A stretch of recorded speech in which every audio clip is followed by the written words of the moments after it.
We wonder what the official use is. The official use is things like, oh, it tastes nice. Oh, it's a bit of a pick-me-up. You know, there's these kind of euphemisms that are employed to I mean, it works very well for capitalism.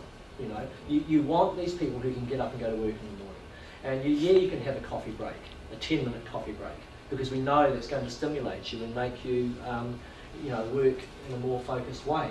I mean, those aren't official. This is of course the Marxist argument, is that these processes, what we do, we've got this big industry, we've employed all these people, they're getting these products, they're taking them around the world. What are they doing? Well, they're working for us and they're making us money. But officially, it's a case of, oh, we like the taste. You know, it's a nice flavour. It's good to hang out in the coffee shop. I talk to my friends. This is a pleasure. And of course, there is pleasure in there too. I mean, people derive pleasure from those activities, from being social, from taking drugs socially. Except we don't generally talk about the drugs. We just talk about the fact that we're having this nice time. And the drug thing, all these guys here, they're all buried. You know, we don't. Another couple of theobromine for anybody? You know, we don't say that, do we? I was going to have a cup of coffee. But you go on any sort of social networking page, like I googled a page the other day about IV use of a particular drug, and it was remarkable about the description of the effect of the drug. Everything was focused specifically on the drug and the effect of it. Right. It was a real eye-opener, eh? Like I'd never read anything like that before. So it was sort of a just description googled of it, this, and up it came. Right. Okay. Yeah. But you get it for self-harm as well. Yeah. People self-harm, and it's all about the effects of it. So it is happening, but again, off to the see, side. and this is a very interesting thing about the whole cyberspace internet thing, these virtual spaces where all these other conversations can happen.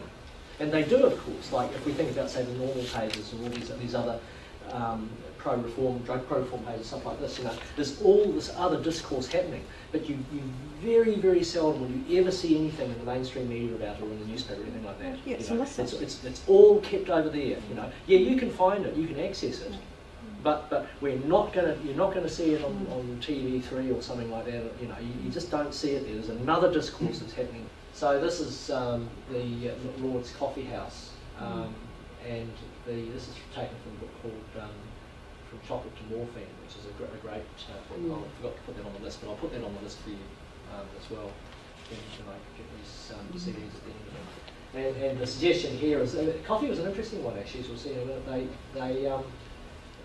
It was when it first came to Europe, which was around about the sort of 16th and 17th centuries. It was viewed with great suspicion because one of the activities that went on was a lot of political discussion, and so there was a lot of concern by the powers that be that there was untoward conversation going down in these cafes, and there were attempts to ban it in a variety of places in the Islamic world as well as in Europe, and as usual with such attempts they ultimately came to nothing. So, I mean, and again this just reinforces this idea of the shift, the sort of liquidity of how we think about drugs, you know, like at different times, different places, you know, we have these different ideas about substances, and so the idea that that our perspective or our position on a given drug or on drugs in general is somehow a consistent, rational assessment of the health harms or whatever metric we're using to describe why we might be thinking particularly one way or another about them. It's very much mediated by culture, by politics, by religion, and by beliefs in general, by culture in general. And money. Oh, very much so, yeah. Well, this is that notion of that economic reality of substance use.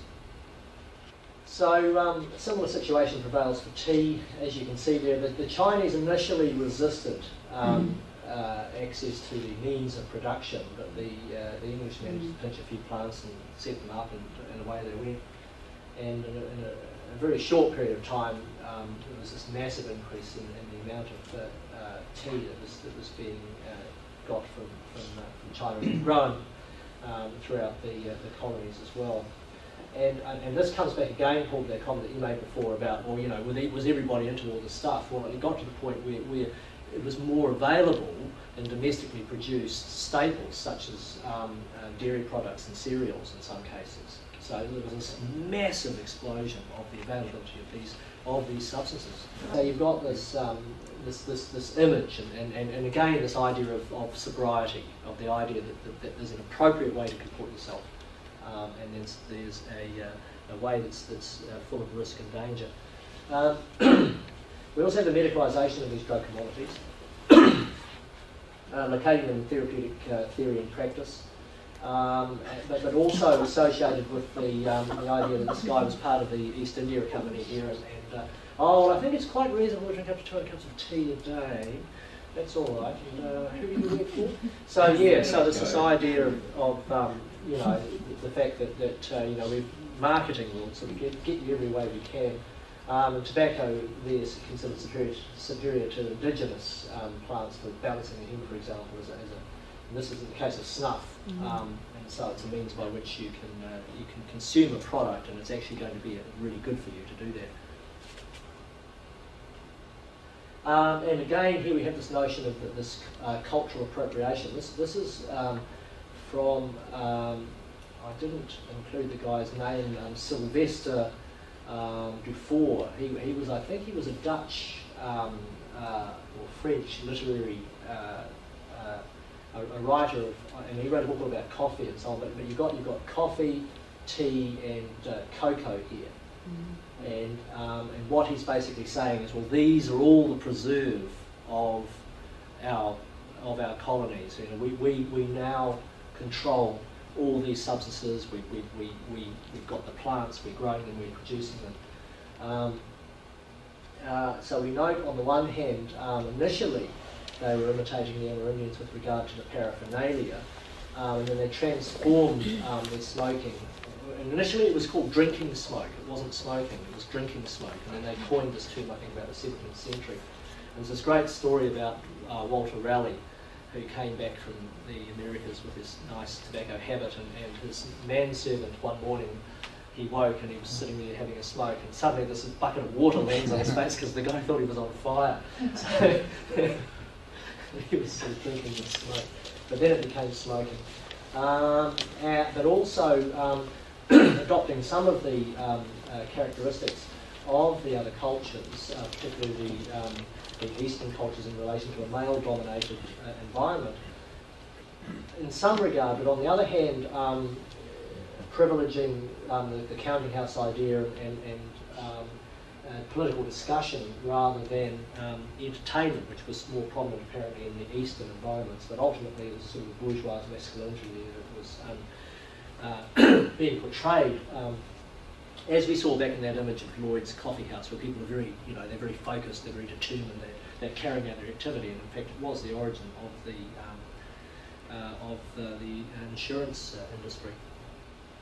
And so, and this we've pretty much sort of gone over this really. This notion of, it's an ideology of sobriety and respectability, and the idea really is that this underscores this whole capitalist endeavour. Is we want a sober population. We want a population that's prepared to work. We want a population that isn't tired and they're not whinging about how hungry they are or whatever. So we want this type of population.